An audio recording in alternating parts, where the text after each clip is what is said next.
The following video was made in 1993 when I personally conducted expeditions into the Peruvian Amazon rainforest with my organization, Rainforest International.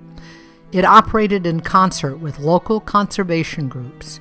We also bought and sold sustainable items from local Peruvian artists for sale to a consortium of retailers in the United States, raising funds and awareness for rainforest conservation. Noble as this effort was, it was naive considering the forces of commerce that profit from exploiting the Earth's dwindling rainforest resources. The Ucayali River, one of the largest tributaries in the Amazon. This river region is home to the Shipibo Indians and inhabited by thousands of species of plants and animals. It is one of the densest biomasses on Earth. Less than 15 minutes away lies the Urapa River and a very special rainforest base camp. This is Marianne Corral, and I'd like to invite you to an Amazon rainforest adventure.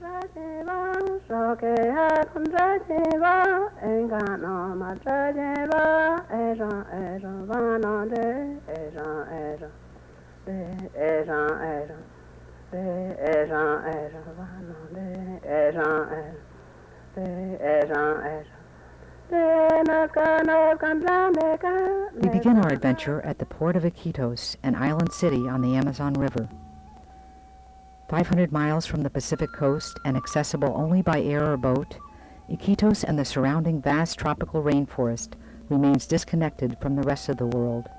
Our group of travelers and expedition staff get ready for the journey upriver toward the headwaters of the Amazon. Located on the eastern coast of South America, Peru, with Iquitos, its capital jungle city, is second only to Brazil in containing the largest area of tropical rainforest, known as the Amazon. Our base camp is located on the Urapa River, near a confluence of several major Amazon tributaries, including the Ucayali and the Marañón rivers. Because there are no roads in the Peruvian Amazon, as there are in Brazil and Ecuador, the rainforest here remains the most species-rich in the world. In every 2 acres, there are 1,500 species of birds and 300 species of trees. The region along the Urapa is home to monkeys, otters, butterflies, bats, freshwater dolphin, and much more.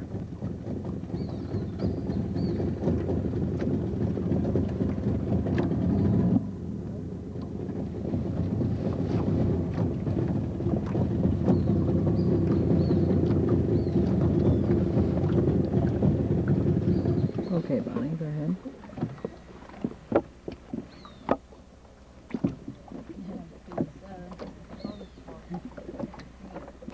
Our base camp is constructed in harmony with the rainforest and consists of comfortable native-style bungalow huts for sleeping, a screened dining lodge, showers and toilet facilities.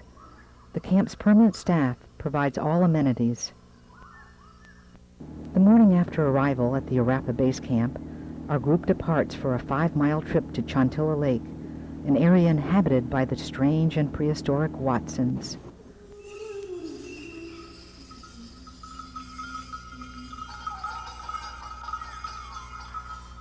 To enter Chontilla Lake, there is a 15-minute hike through a unique forest noted for towering ficus trees and thorny Chontilla palms.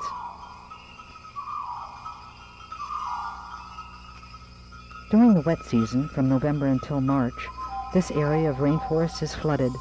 Now, however, the boat must be carried over land to reach the lake.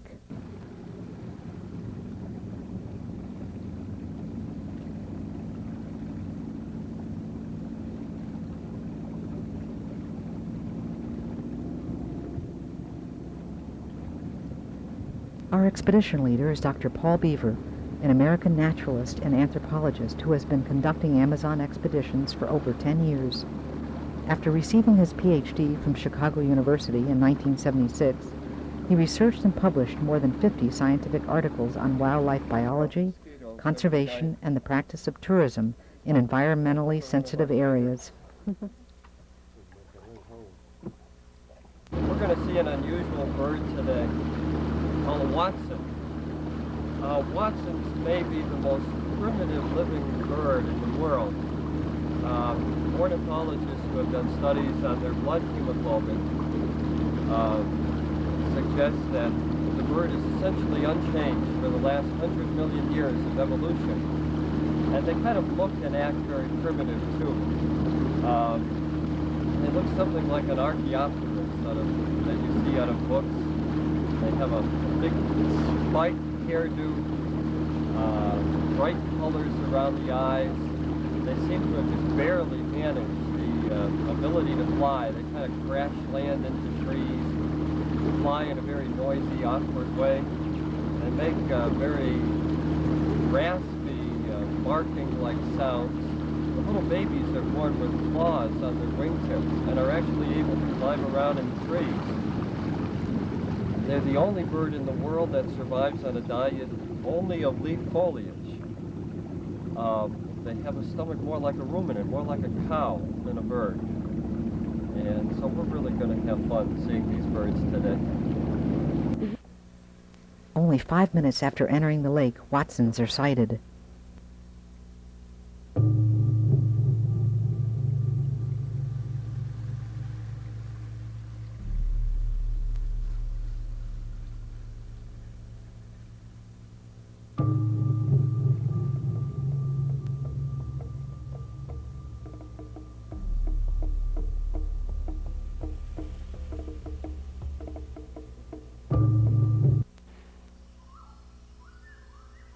Giant lily pads float along the banks.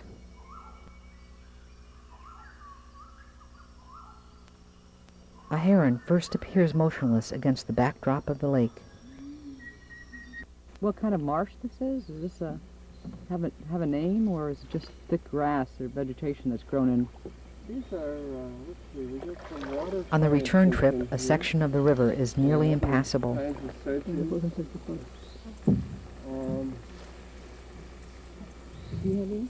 think if we can get over here, Rudy, I think we can go up pretty easy. Huh? Dusk falls on the Arapa before the group arrives back at the base camp.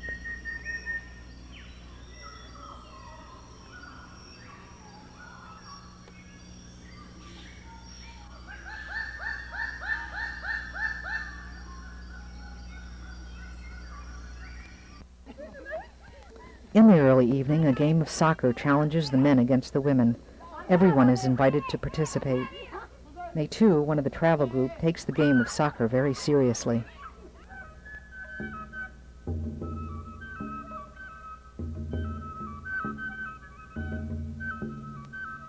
This evening, the staff presents a welcoming cake for the newly arrived guests. The dining room also serves as a game room, library, and 24-hour refreshment center where soft drinks, ice-cold Peruvian beer, regional spirits, and food are offered. A generator provides electricity for recharging camera batteries.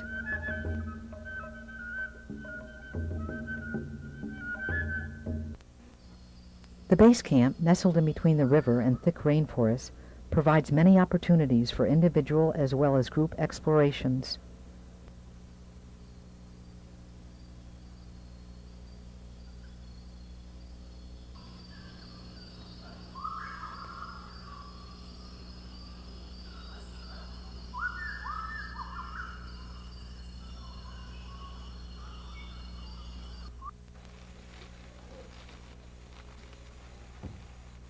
Today, a camp staff member has discovered and captured an anaconda. Ah, yeah. Oh, he doesn't want to. Oh, he's a nice big one. He doesn't like it either. Here we go. Oh, okay. Good. Oh, we got enough light here? Yeah. Great. Get it in the light over here. Okay. This is an anaconda. Right. We have two subspecies of anaconda here, and this is the darker of the two subspecies. The other subspecies is quite a bit yellower, and anacondas grow to be tremendous size. According to books, the largest one on record is 37 feet, but I swear we've seen them 40 feet or longer here. And I've seen pictures out of the Peruvian Amazon of snakes, anacondas that must be at least 60 feet long. Good gracious. I mean, and the big ones get tremendous girth. This one here is only about 6 feet long total. But the real big ones over 12 feet, they just have tremendous girth on them. They're about as big as truck tires, and they weigh quite a bit.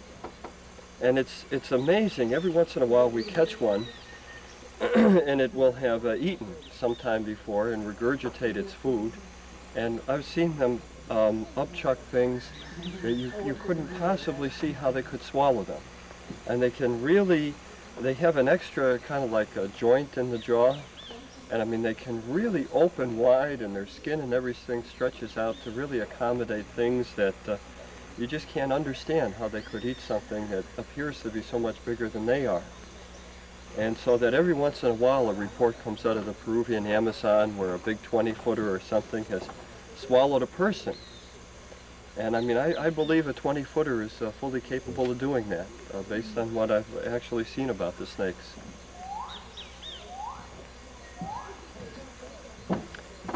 Anybody else want to hold it? Oh, okay. I hear a volunteer back here.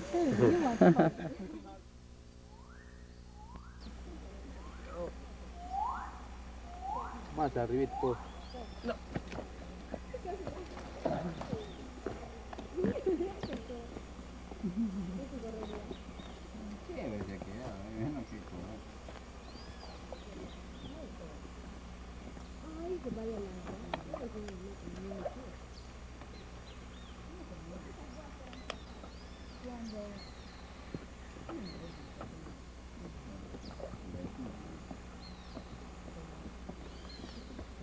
Here he goes.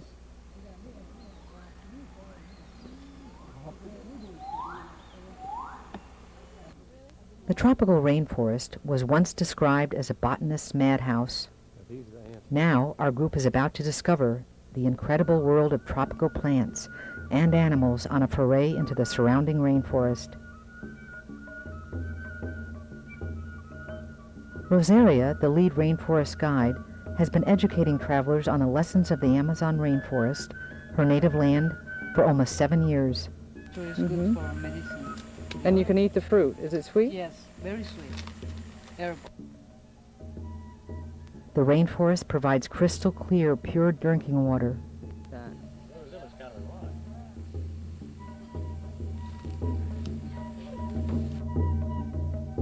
Termites secrete a chemical compound that, when rubbed on the body, acts as a natural insect repellent. Smell it right away. Just kind of sends out a scent. Put it on your face. Well, of course. Yes. Yes, I could. Let me do it. Millipede. A centipede.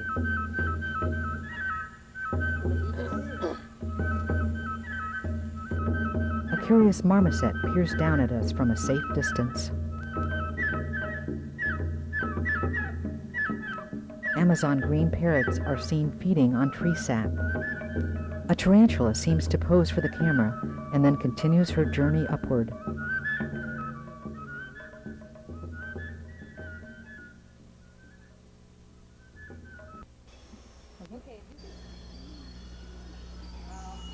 Which is about 200 years old. It's a very old tree. And also we have a vine over here to swing on. It's a very strong vine.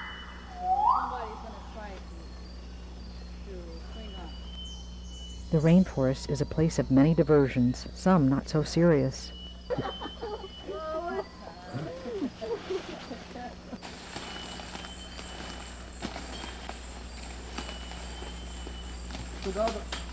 Continuing our journey through the rainforest, we come across a special nest of ants.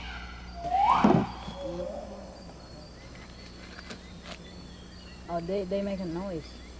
Look at something. The world's largest species of ant, known in the Amazon as the azula, defends its territory. Can't figure out where he's at, right? Rosaria describes another area often explored. The upper river. and we're gonna go downriver to a village which is called Haldar, and then hiking about 45 minutes. We're gonna travel along the Tawayo River until to get a place which is called Blanquillo River, uh, which is going to the left side, and also we can see the separation of the waters. I mean, between the Blanquillo and the other river, which is called Rio Negro, and traveling way up the Blanquillo River, we can have a place there where we can find more wildlife, and we could have a chance to see more animals like monkeys, and also we consider that area like the paradise of blue and gold macaws. An early river trip takes us toward the village of Haldar and Don Ramon, an Indian shaman well known in this area for his healing powers. As we make our way on the river, we seem to attract the attention of one of the several species of dolphin common to this area. There he is.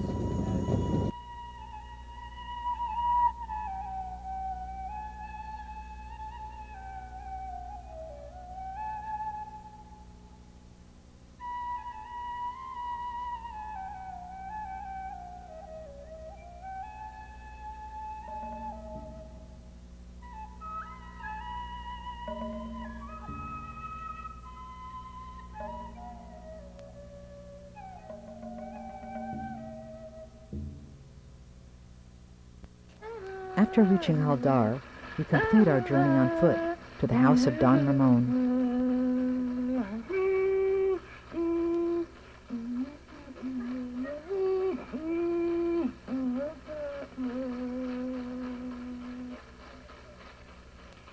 Don Ramon is an Achuar shaman from the once feared head-shrinking tribe of the Hebrews of northern Amazonia.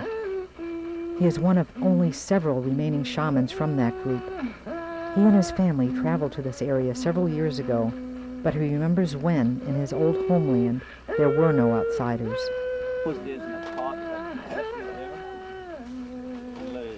He is skilled in the art of constructing pacunas, commonly referred to as blowguns, the hunting weapon of his people. Today, he is demonstrating the correct use of the blowgun. Into the tree? Just point and shoot. Aim the tree. No entra, compadre. No, tiene pon, no puedes quebrar. It was not sharp.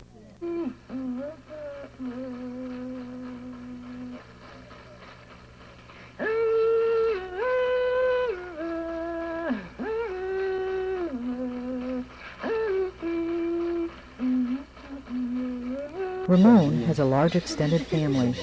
When Luis, our guide and translator, questions Ramon about what values he shares with them, Don Ramon responds.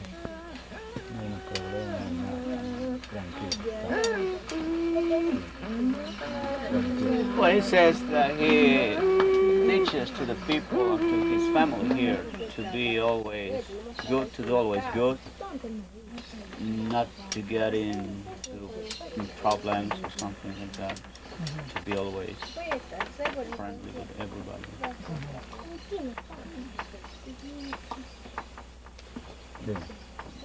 Entonces, todo está tranquilo. Todo está tranquilo. Leaving Haldar, we head back to camp.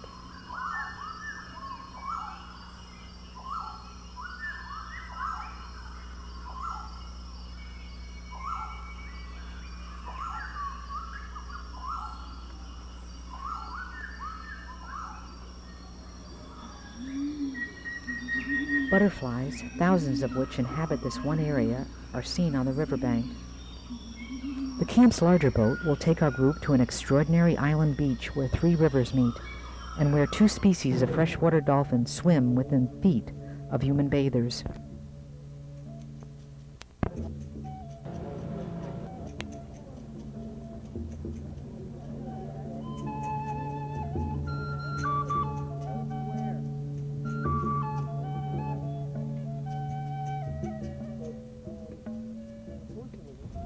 That's the Marañón River. We follow this whole line of trees down. And right to where it sticks out there is where the Amazon begins. You follow that line of trees down, you're following the Marañón. Then there's this green spot right out in front, which is like an island right now, because of the low water right out in front of the mouth. Follow this other line of trees across, that's the other bank. Okay, so you got the trees here, and then you got this line of trees going like this. That's the Marañón River here. If you follow that other line of trees back, you're following it back here. And you got the Ucayali River coming from there. And they're both combining like here. And then it's got this big sandbar coming right out here. Driftwood provides the setting for a group photo.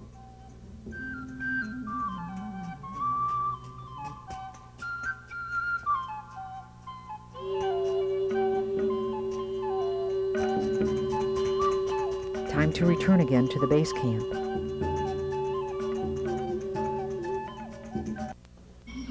A pet monkey is brought to camp from a nearby village.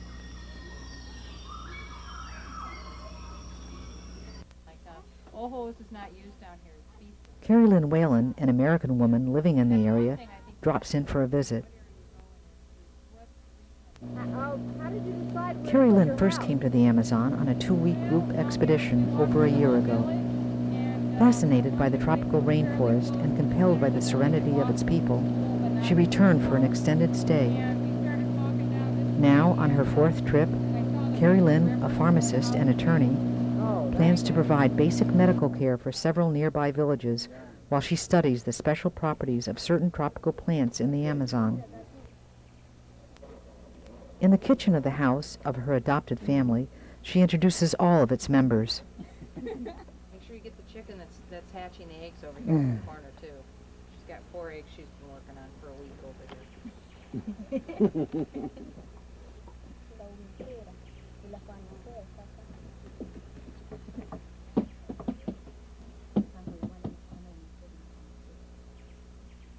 You're on your first trip. Yeah. Well, I think the first impression was the fact that it didn't look any different than anywhere in the United States along a river on first glance. You know, you look and you think, hey, it's all the same. But then all of a sudden I realized that no, it isn't all the same, that everywhere I looked there was different trees, different plants. Then I started noticing the birds and the insects and seeing that the diversity was really, really intense here.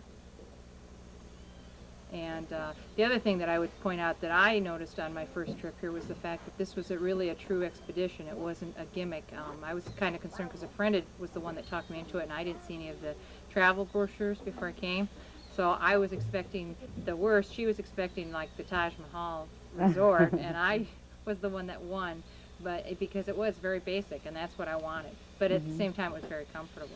Is there anything in your background that prepared you to go? I understand you have 2 professions. You're a pharmacist and an attorney. Yeah. I don't know what you mean by prepared you to go. I don't think you have to be prepared for this type of trip. The one thing that I found out with Paul's groups is that everybody's very diverse, totally different backgrounds. My group in August of last year were ethnobiologists, and then we also had an ethnobotanist. We had 2 entomologists from Florida. We had lawyers on the trip. We had housewives. We had a young girl that was 13. The trip that came up a couple weeks ago that I rode up with had 2 boys, 8 and 10 years old, with their families. And we had people that were just trying it for different reasons, so I don't think there's any preparation for it. I think the one factor is that he provides a guide per tourist, so that if you want to do anything, you can. He'll tailor-make your trip, and for me that was real important after the first trip, because there's a lot of special interests I had, like the medicinal plants, going to the villages to visit the people, and basically exploring the area in a lot more detail than a lot of the other tourists wanted. And I think the one thing about preserving the culture and the people in this area, as far as letting them know it's okay to be who they are, and that to let Western civilization come in, but at the same time to keep their own faith and their own culture is real important. I think the answer for the Americans to know is that tourism is going to be the protection force around here. If people can come in and respect the environment and respect what they're seeing and learn from it, not only will it help the rainforest, but it'll help them go back and help in our own country. Because I think the biggest thing I see, it's a world project. It's not one location. Everything we do in the rest of the world affects the rainforest as much as what happens in the rainforest affecting us. Proudly, she takes us over to her new house, still under construction.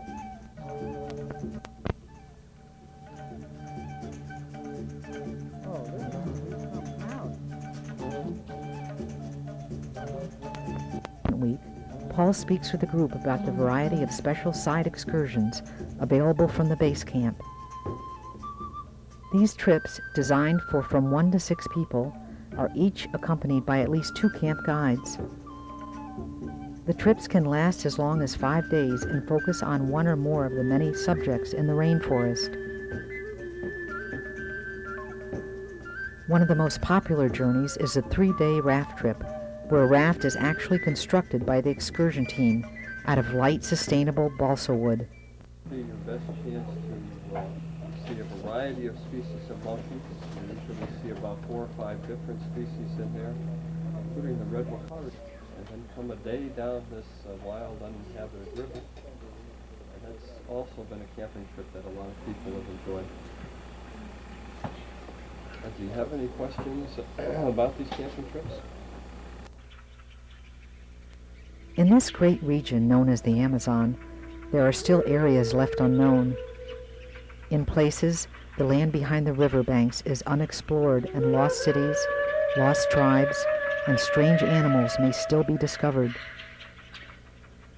Netu, another traveler, and myself will take the longest journey into a remote region of the rainforest.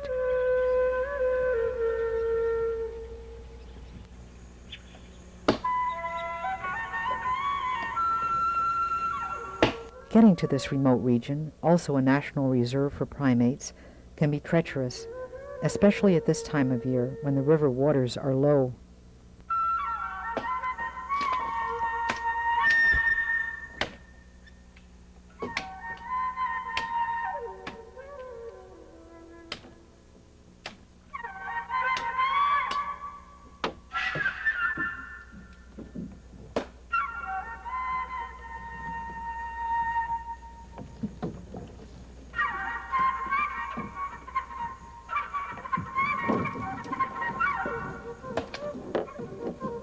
Oh, he died.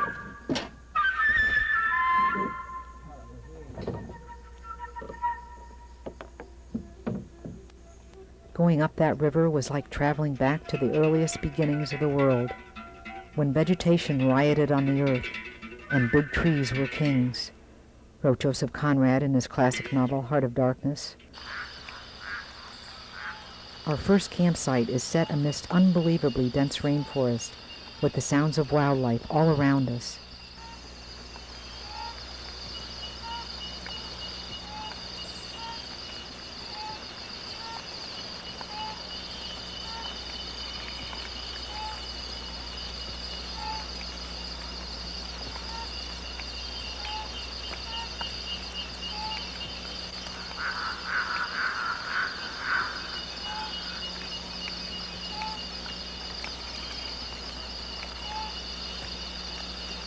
The coma fruit speckles the area with color.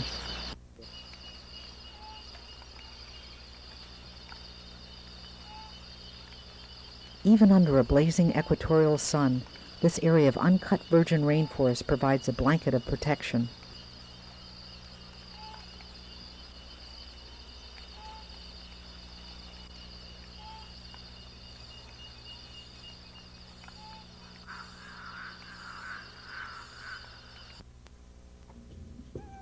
The area is darker in the understory, making animals difficult to spot in the distance, but someone sees a flash of red fur in the canopy.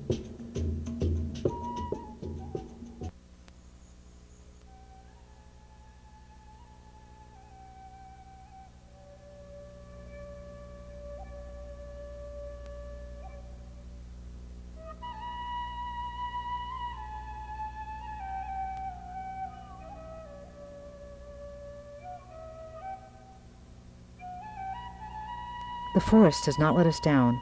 We settle in our second campsite after an exciting excursion. One of our guides located jaguar tracks.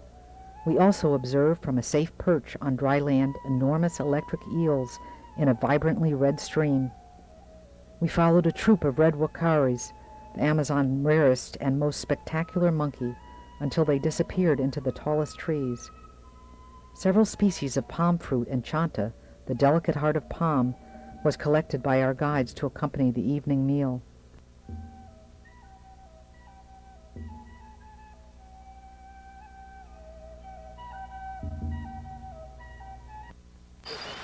Each traveler gives us an account of their Amazon rainforest trip. And we are cooking our meals. We just took a bath in the river that runs by the forest here. The water is so pure, it has a color to it, and we are told it is the tannic acid which comes from the decaying of leaves. And it's a very beautiful color, light red or pink color. And the water is so clear and cool. It was just amazing to take bath in this fresh river, because one very rarely comes across this kind of a lake or a river in this modern world, which is so fresh and clear. Is there anything you liked about the base camp? Sure, everything. The massage. The massages. Well, tell us about Gladys the masseuse. She has very good hands. Really enjoyed the staff here. I thought they were great. They were friendly, very well organized, knowledgeable about the area. But I think the highlight was when I took a 3-day, 2-night trip out of the area, immediate area, and stayed into the jungle, into the virgin jungle. While I was there, I just saw monkeys. We had a troop of monkeys that stayed the night with us. There were about maybe 20 squirrel monkeys. Camping out was great. The sounds in the morning were very nice, very different from what they were at the base camp. Also, just hiking around in that area, it was just great to really see the Amazon area and the jungle. But one of the things that impressed me when I came here was how fresh and clean everything is. The air seems so pure, and as you're traveling down the river, you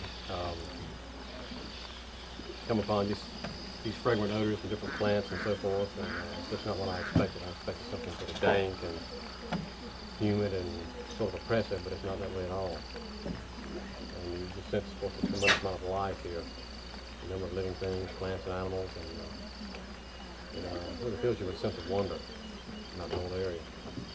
And it's certainly see the reason for saving it. Indigenous people from the surrounding villages have traveled up to several days to bring baskets and native art to sell. The next day, the group will leave for Iquitos.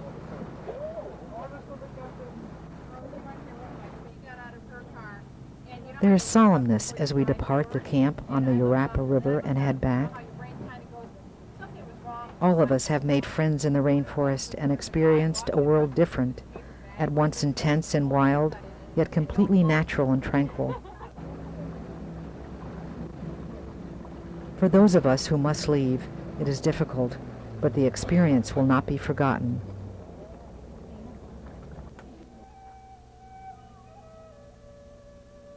The majority of the world's medicines, fragrances, dyes, and other materials had origins in the tropics, with more than 90% of plants and plant extracts as yet to be discovered.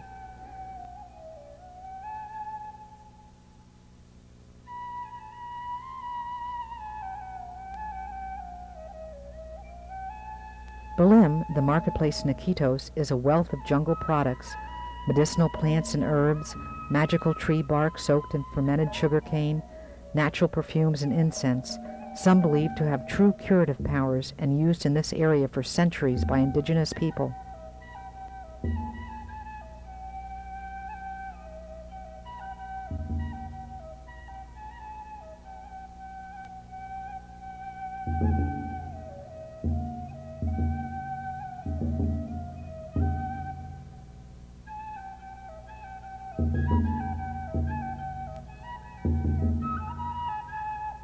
Whatever political boundaries compel us to call ourselves Peruvian, American, French, Chinese, or other nationalities, we are nevertheless part of one large human family, and to a greater extent intricately aligned with all life on Earth. We have inherited a planet of almost infinite surprise and beauty, of which the tropical forest is a crucial part. As the world discovers the Amazon with the greatest profusion of life that has ever existed, its magnificence is slipping away. It is a fact that every second an acre of rainforest is destroyed. We are losing thousands of undiscovered foods, medicines, and other valuable substances. We are destroying genetic diversity that could be a hedge against crop failure and other calamities. We are ruining watersheds, changing rainfall and climate patterns, and worst of all, we are gaining virtually nothing in the bargain. Choosing to come and see the tropical rainforest, to experience firsthand Earth's garden of natural wonders, to reinforce the value of the rainforest as it exists, may be one way to save it.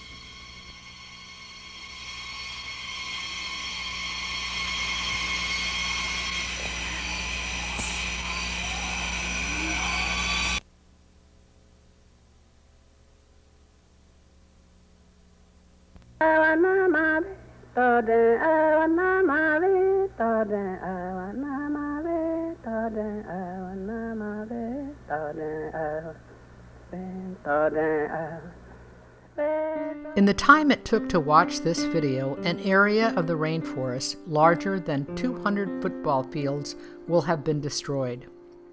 The market forces of globalization are invading and hastening the demise of the rainforest, thwarting its most committed stewards and conservationists. In the past 3 decades, hundreds of people have died in the land wars, and countless others suffer fear and uncertainty as their lives are threatened from those who profit from timber and land. Since this video was made 23 years ago, close to 20% of the remaining Amazon rainforest, representing 6% of the total world surface, has been cut down, more than in all the previous 450 years since European colonization began. Scientists fear that an additional 20% of the trees will be lost over the next 2 decades, and if that happens, the forest ecology will begin to unravel. The Amazon produces its own rainfall by the moisture it releases into the atmosphere. Eliminate enough of that rainfall through clearing, and the remaining trees dry out and die. The most dramatic impact of deforestation is a loss of habitat for millions of species. 70% of the Earth's land animals and plants live in the forest, and many cannot survive the deforestation that destroys their home. Many scientists believe that we're doing too little, too late, and recycling, rescuing wetlands, preserving tiny spaces known as national parks, and driving electric cars are as ineffective as rearranging the deck chairs on the Titanic to keep it from sinking. In fact, many preeminent scientists, including Stephen Hawking, believe that Earth will be destroyed in the next 100 years and that people should look for a way to colonize outer space.